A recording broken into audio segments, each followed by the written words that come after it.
Hi ಹಾಲ್ ಎಲ್ರಿಗೂ ನಮಸ್ಕಾರ. ಎಲ್ಲರೂ ಹೇಗಿದ್ದೀರಾ? ಎಲ್ಲರೂ ಚೆನ್ನಾಗಿದ್ದೀರಾ ಅಂತ ಭಾವಿಸ್ತಾ ಚೈತ್ರರಾಜ್ ಕನ್ನಡ ಬ್ಲಾಗ್ಗೆ ಸ್ವಾಗತ. ಇವತ್ತು ಮಾರ್ನಿಂಗೇ ಎದ್ದು ಸ್ವಲ್ಪ ಎಲ್ಲ ರೆಡಿಯಾಗಿ ದೇವಸ್ಥಾನಕ್ಕೆ ಹೋಗಬೇಕಿತ್ತು. ಚಿನಿಮಾಗೆ ಮುಡಿ ಕೊಡಿಸ್ಬೇಕಿತ್ತು. ಹಾಗಾಗಿ ಮಾರ್ನಿಂಗ್ ಎದ್ದು ಎಲ್ಲ ಕೆಲಸ ಎಲ್ಲ ಮುಗಿಸಿ ಹೊರಡ್ತಾ ಇದ್ವಿ. ಬಟ್ ಬಿಸಿನೀರು ಬಿದ್ದು ಕೈ ಇದಾಗಿಬಿಟ್ಟಿತ್ತಲ್ಲ, ಹಾಗಾಗಿ ನನ್ನ ಹಸ್ಬೆಂಡ್ ಕ್ರೀಮ್ ಹಾಕ್ಕೊಡ್ತಾ ಇದ್ದಾರೆ. ಕೈ ತುಂಬ ಪೇಯ್ನ್ ಇತ್ತು. ನಾನು ಹಾಸ್ಪಿಟಲ್ಗೇನು ಹೋಗಿ ತೋರಿಸಿರ್ಲಿಲ್ಲ. ನನಗೆ ಅದಕ್ಕೇನು ತೋರಿಸ್ಬೇಕು ಅನ್ನೋ ಇದು ನನಗೆ ಆ ರೀತಿ ಏನು ಅನ್ನಿಸ್ಲಿಲ್ಲ. ಸೊ ಹಾಗಾಗಿ ನಾನು ಹೋಗಲಿಲ್ಲ ಹಾಸ್ಪಿಟಲ್ಗೆ. ಹಾಗೆ ಬರ್ನಲ್ಲಿ ಕ್ರೀಮ್ ತೊಗೊಬಂದು ಹಚ್ತಾ ಇದ್ದಾರೆ. ಬಟ್ ಈಗ ಎಲ್ಲ ಕಮ್ಮಿ ಆಗಿದೆ ಅಂತಲೇ ಹೇಳ್ಬೋದು. ಚಿನಿಮಾಗೆ 2 ಇಯರ್ಸ್ ಮೇಲೆ ಆಗಿತ್ತು. ಇನ್ನೂ ಮುಡಿ ಕೊಟ್ಟಿರಲಿಲ್ಲ ಅಪ್ಪನ ಮನೆ ದೇವರಿಗೆ. ನಮ್ಮ ಅಪ್ಪನ ಮನೆ ದೇವ್ರು ಬಂದು ಸಿದ್ದಪ್ಪಾಜಿ ಮತ್ತು ದೊಡ್ಡಮ್ಮ ತಾಯಿ ಅಂತ. ಅದು ಬಂದು ಮಳವಳ್ಳಿ ಹತ್ರ ಬರುತ್ತೆ, ಬಪ್ಪಣ್ಣಪುರ ಅಂತ.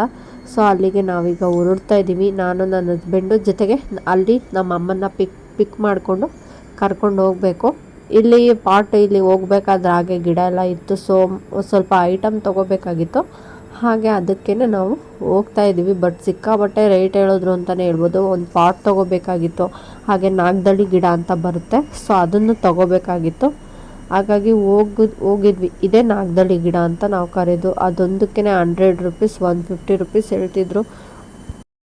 ನೆಕ್ಸ್ಟು ಇಲ್ಲಿ ಪಾಟ್ ಮತ್ತು ಹಾಗೆ ಗಿಡ ತೊಗೊಂಡು ಇನ್ನೇನು ಮಾಡಲಿಕ್ಕಾಗಲಿಲ್ಲ. ನಾನು ಬೇರೆ ಎಲ್ಲ ತೊಗೊಳೋಣ ಅಂದ್ಕೊಂಡೆ, ಬಟ್ ಸಿಕ್ಕಾಬಟ್ಟೆ ರೇಟ್ ಹೇಳ್ತಿದ್ರಿಂದ ನಾನೇನೋ ತೊಗೊಳೋದಕ್ಕೆ ಹೋಗಲಿಲ್ಲ. ಜಸ್ಟ್ ಪಾಟು ಮತ್ತು ಗಿಡ ತೊಗೊಂಡು ನಾವು ಅಲ್ಲಿಂದ ನಮ್ಮ ಮನೆಗೆ ಹೊರಟ್ವಿ ಅಂತಲೇ ಹೇಳ್ಬೋದು. ನನಗೆ ಈ ರೀತಿ ಗಿಡ ಎಲ್ಲ ಬೆಳೆಸೋದಕ್ಕೆ ಇಷ್ಟ. ಬಟ್ ನಾವಿರೋದು ಲೀಸ್ಗಿದ್ದಿದ್ರು ಓಕೆ ಆಗ್ತಿತ್ತು.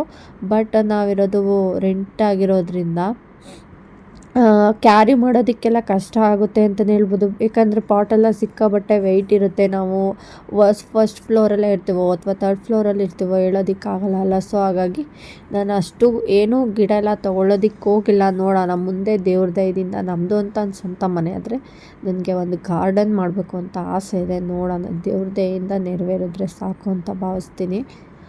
ನೆಕ್ಸ್ಟು ಅಲ್ಲಿಂದ ನನ್ನ ಹಸ್ಬೆಂಡು ಊರಿಗೆಲ್ಲ ಹೋಗಿ ನಮ್ಮ ಅಮ್ಮನ ಕರ್ಕೊಂಡು ಹೊರಡ್ತಾ ಇದ್ದೀವಿ. ಟೈಮ್ ಆಗಿತ್ತು ಆಲ್ರೆಡಿ 1:30 ಆಗಿತ್ತು. ನಾವೇ ಲೇಟಾಗಿ ಹೋಗೋಣ, ಸುಮ್ಮನೆ ಯಾಕೆ ಆ ಥರ ಮಾಡೋದು ಅಂತ ನಾವೆಲ್ಲ ಈಗ ಹೊರಡ್ತಾ ಇದ್ದೀವಿ. ಅವ್ನೇನು ಕಳಿಸಿದ್ರಿ? ಅವ್ರ ಭಾವ ಕೇಳ್ತಿತ್ತು ವಿಷ್ಣು ಬರ್ತಾನೆ ಅಂತ.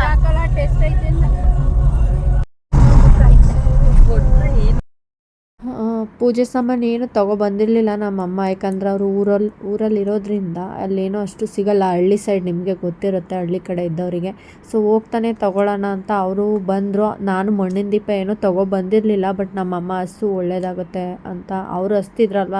ಸೊ ನಾನು ಹಸೋಣ ಅಂದ್ಬಿಟ್ಟು ಮಣ್ಣಿನ ದೀಪ ಎಲ್ಲ ತೊಗೊಂಡು ಅವರು ಪೂಜೆ ಸಾಮಾನು, ಮಾಮೂಲಿ ದೇವಸ್ಥಾನಕ್ಕೆ ಏನೇನು ಬೇಕು ಹೂವು ಪ್ರತಿಯೊಂದೆಲ್ಲ ತಗೊಂಡು ಹೊರಡ್ತಾ ಇದ್ದೀವಿ. ಆಲ್ಮೋಸ್ಟು ಅರ್ಧ ದಾರಿಲಿ ಇದ್ದೀವಿ ಅಂತಲೇ ಹೇಳ್ಬೋದು. ನನಗೆ ಏರಿಯಾ ಎಲ್ಲ ಅಷ್ಟು ಗೊತ್ತಾಗಲ್ಲ. ಜೊತೆಗೆ ನಾನು ಅಷ್ಟು ತಿಳ್ಕೊಳ್ಳೋದಕ್ಕೂ ಹೋಗಲ್ಲ. ಅಷ್ಟು ನಾನು ಅದು ಏನಂತಾರಪ್ಪ ಇಂಟ್ರೆಸ್ಟು ತೋರಿಸೋದಕ್ಕೆ ನಾನು ಹೋಗಲ್ಲ ಅಂತಲೇ ಹೇಳ್ಬೋದು.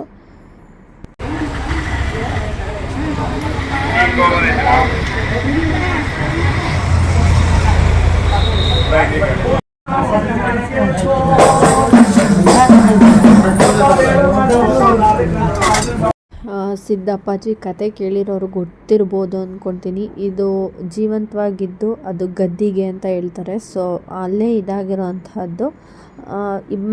ಬಪ್ಪಣ್ಣಪುರಕ್ಕೆ ಅಂದರೆ ಹೋಗೋರು ಫಸ್ಟ್ ಇಲ್ಲಿ ದೊಡ್ಡಮ್ಮ ತಾಯಿ ಸನ್ನಿಧಿಗೆ ಬಂದುಬಿಟ್ಟು ನೆಕ್ಸ್ಟು ಅಲ್ಲಿಗೆ ಹೋಗಬೇಕು ಅಂತ ಹೇಳ್ತಾರೆ. ಸೊ ನಾವು ಫಸ್ಟ್ ಇಲ್ಲಿ ಬಂದು ಪೂಜೆ ಎಲ್ಲ ಮಾಡಿಸ್ಕೊಂಡು ನಮ್ಮಮ್ಮ ಎಲ್ಲ ದೇವಸ್ಥಾನಕ್ಕೂ 2 ದೀಪ ಹಚ್ಚೋಣ ಅಂತ ಹಚ್ತಾ ಇದ್ದಾರೆ. ನಾನು ಕೂಡ ದೀಪ ಎಲ್ಲ ತಂದಿದ್ದಲ್ಲ, ನಾನು ಕೂಡ ಇಲ್ಲಿ ಹಚ್ಚಿ ನೆಕ್ಸ್ಟು ಅಲ್ಲೇ ಹಚ್ಚೋಣ ಅಂದ್ಬಿಟ್ಟು ಹೊರಟಿಲ್ಲ.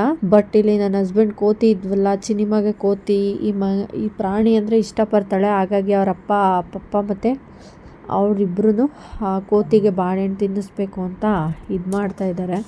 ಆ ಕೋತಿ ನೋಡಿ ಯಾವ ರೀತಿನಲ್ಲಿ ಬಂದು ಎಷ್ಟು ಚೆನ್ನಾಗಿ ಈಸ್ಕೊಂಡು ಹೋಗುತ್ತೆ ಅಂತ ನೀವೇನೆ.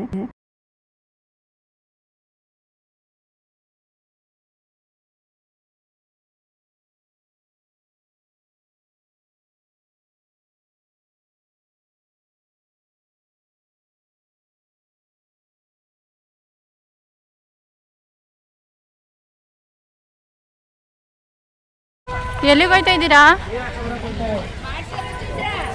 ಗೊತ್ತಿಲ್ಲ, ನೋಡಬೇಕು ಅವ್ಳು ಇರ್ತಾಳ ಅಂತ.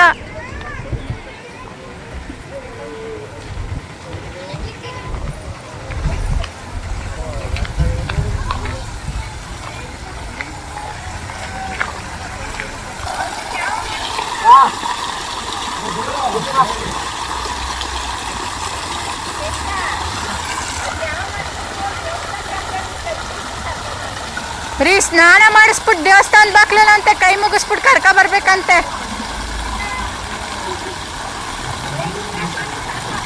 ಕೈ ನೀರು ಹಾಕಬೇಕಂತ ಅವಳಿಗೆ, ಕೈ ನೀರು ಮೈಗೆ.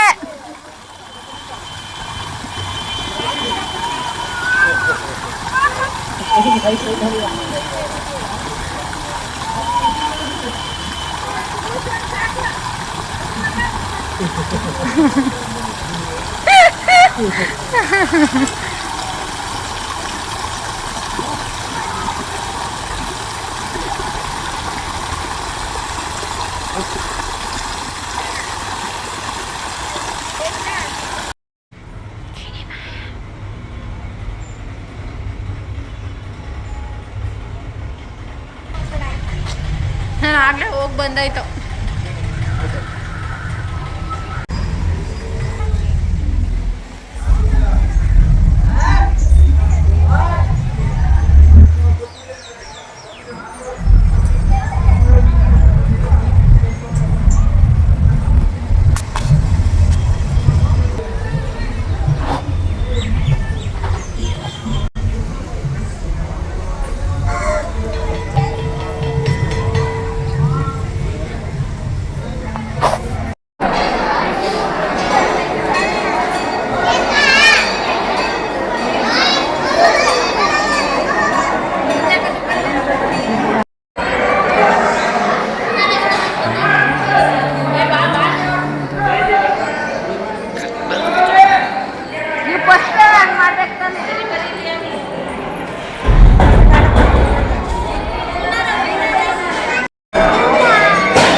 ದರ್ಶನ ಎಲ್ಲ ಮಾಡಿಕೊಂಡು ಮುಗಿಸ್ಕೊಂಡು ಬಂದ್ವಿ. ಬಟ್ ಗರ್ಭಗುಡಿ ಇನ್ನೂ ತೆಗ್ದಿರಲಿಲ್ಲ. ಅದು ಸಂಜೆ 7 ಗಂಟೆ ಮೇಲೆ ಓಪನ್ ಆಗುತ್ತೆ. 9 ಓ ಕ್ಲಾಕಿಗೆ ಕ್ಲೋಸ್ ಆಗಿ ಸಂಜೆ 7 ಓ ಕ್ಲಾಕ್ ಮೇಲೆ ಓಪನ್ ಆಗುತ್ತಂತೆ. ಸೊ ನಾವು ಹೋದಾಗ ಕ್ಲೋಸ್ ಆಗಿತ್ತು. ಹಾಗೆ ಪೂಜೆ ಮಾಡಿಸ್ಕೊಂಡು ದೀಪ ಎಲ್ಲ ಹಚ್ಚಿ ಬಂದ್ವಿ. ನನಗೆ ಇನ್ನೊಂದು ಆಶ್ಚರ್ಯವಾದ ಸುದ್ದಿ ಏನಪ್ಪ ಅಂದರೆ, ಚಿನಿಮಾ ಕೂದಲು ಕೊಡಬೇಕಾದ್ರೆ ಏನು ಸದ್ದು ಮಾಡದೆ ಕೂತಿದ್ದೆ ಒಂದು ಮಿರಾಕಲ್ ಅಂತಲೇ ಹೇಳ್ಬೋದು. ಲಾಸ್ಟ್ ಟೈಮು ನನ್ನ ಹಸ್ಬೆಂಡ್ ಮನೆ ದೇವರಿಗೆ ಕೂದಲು ಕೊಡಬೇಕಾದ್ರೆ, ಮುಡಿ ಕೊಡಬೇಕಾದ್ರೆ 3 ಜನ 4 ಜನ ಹಿಡ್ಕೊಂಡ್ರು ಅವಳಿಗೆ ಮುಡಿ ಕೊಡೋಕ್ಕಾಗಲಿಲ್ಲ. ಬಟ್ ಈ ಟೈಮ್ ಅವಳಿಗೆ ಸುಮ್ಮನೆ ಕೂತಿದ್ಲು ಅಂದರೆ ನನಗೆ ಆಶ್ಚರ್ಯ. ಬಟ್ ನಾವು ನಿನ್ನೆ 2 ಡೇಸ್ ಬ್ಯಾಕ್ ಎಲ್ಲ ಮುಡಿ ಕೊಡಬೇಕಾದ್ರೆ ಏನು ಸದ್ದು ಮಾಡಬಾರ್ದು, ಕೂದಲು ಕೊಡಬೇಕು ಆ ಥರ ಎಲ್ಲ ಹೇಳ್ತಿದ್ವಲ್ಲ. ಸೊ ಹಾಗಾಗಿ ಅವಳು ಅದನ್ನ ಮೈಂಡಲ್ಲಿ ಇಟ್ಕೊಂಡು ಆ ರೀತಿ ಸುಮ್ಮನೆ ಕೂತಿದ್ಲು. ಮತ್ತು ನಾವು ಅಲ್ಲಿಂದ ತಲಕಾಡಿಗೆ ಬಂದ್ವಿ. ನಾನು ತಲಕಾಡೆ ನೋಡಿರಲಿಲ್ಲ. ಇರೋ ಫ್ಯಾಕ್ಟ್ ಹೇಳಬೇಕು ಅಂದರೆ ಫಸ್ಟ್ ಟೈಮ್ ಅಂತಲೇ ಹೇಳ್ಬೋದು.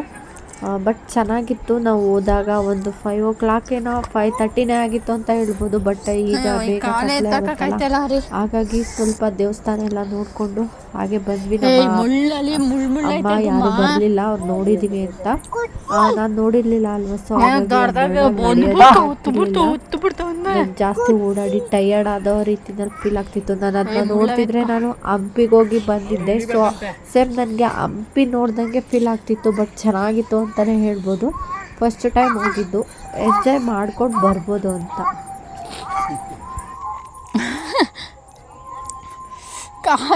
ನಾವು ಆ ಕಡೆ ಜಾಸ್ತಿ ಏನು ನೋಡಲಿಲ್ಲ, ಜಸ್ಟ್ ನಾನು ಒಂದೇ ದೇವಸ್ಥಾನಕ್ಕೆ ಹೋಗಿದ್ದು.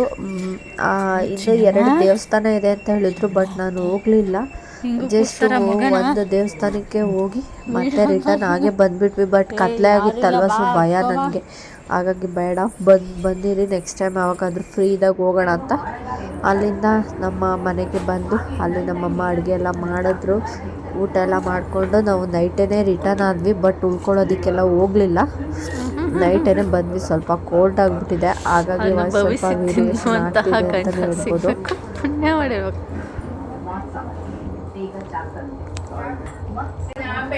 ತೋರ್ಸು.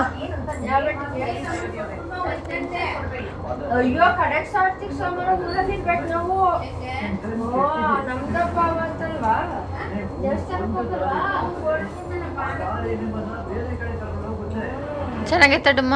ಇದನ್ನ ಬೆಳಗ್ಗೆ ಹೊತ್ತು ಇಟ್ಕೊಂಡು ತಿನ್ನೋದ್ರ ಟೇಸ್ಟೇ ಬೇರೆ ಅಲ್ವಾ ಜಯಶ್ರೀ? ನಾವು ಬಾಕ್ಸಿಗೆ ತುಮ್ಕ ತಗೋಗೋ ಕೊಡು, ಬಾಲ್ದ ಕೈಗೇನೆ. ಚೆನ್ನಾಗೈತಾ? ಅದೇ ನಿಮ್ಮ ಬಾವಿಗೆ ಮಾತ್ರ ಬೌಲ್ಗೆ ಹಾಕ್ಬಿಟ್ಟು ನನ್ಗೆ ಹಿಂಗೆ ಕೊಡ್ತೀಯಾ? ಅದು ಹಿಂಗ್ ತಿಂದ್ರೇನೆ ಮಜಾ, ಹಂಗ್ ತಿಂದ್ರೆ ಅದು ನಿನ್ನಂತ ಗಲೀಜು ಮಜಾ. ಟೊಮೊಟೊ ಗೊಜ್ಜು ಮಾಡಿದ್ಲ, ಅಷ್ಟು ಕೆಟ್ಟದಾಗಿತ್ತು.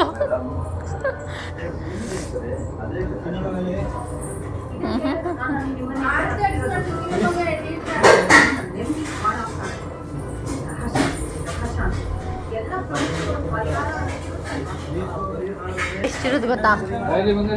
ಬಾ ಅಷ್ಟೇನಾ ಕೊಟ್ಟಿದ್ದು? ಹ್ಞೂ ಕಣ್ರಿ, ಬೆಳಗ್ಗೆ ಏನು ಸಖತ್ತಾಗಿರುತ್ತೆ ಗೊತ್ತಾ ಟೇಸ್ಟು. ಅದು ಆ ಕಾಲ ರಸ ತೊಡ್ತಾ ಇರೋದು. ರಸ ತೊಡ್ಕೊಂಡು ನಾವಿಲ್ಲಿ 2 ಕೈನೂ ಗುಡು ಗುಡು ಗುಡು ಗುಡು ಗುಡು ಗುಡು ಅಂತ ಓಡ್ಬಾರು. ಒಬ್ರು ತಲೆ ಮೇಲೆ ಒಬ್ರು ತಲೆ ಹಿಡಿದಂಗೆ ಕೂಗುದು, ಅವ್ರು ಮಾಡ್ಸವ್ರೆ ಅಂತ ಕೊಡ್ತಾರೆ. ಎಲ್ಲ ತುಂಬ್ಕೊಬರ್ನವ ನನ್ ಕರ್ದಿರ್ ಬತ್ತಿರ್ನಿಲ್ವಾ ಒಂದು ತಪ್ಪಲೆ ಎತ್ಕೊಂಡು. ನನ್ಗೇನ್ ಗೊತ್ತು? ಹೋಗ್ಬೇಕಾಗಿತ್ತು ಅಷ್ಟೇ.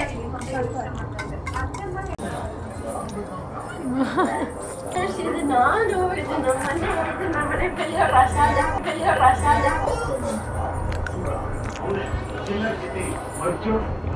ಈಗ ಬಾಕ್ಸಸ್ ತುಂಬ್ಕೊ ಹೋಗು. ಈಗ ಚೈತ್ರ ಯಾರು ಇಸ್ಕ ಬಂದ್ರು?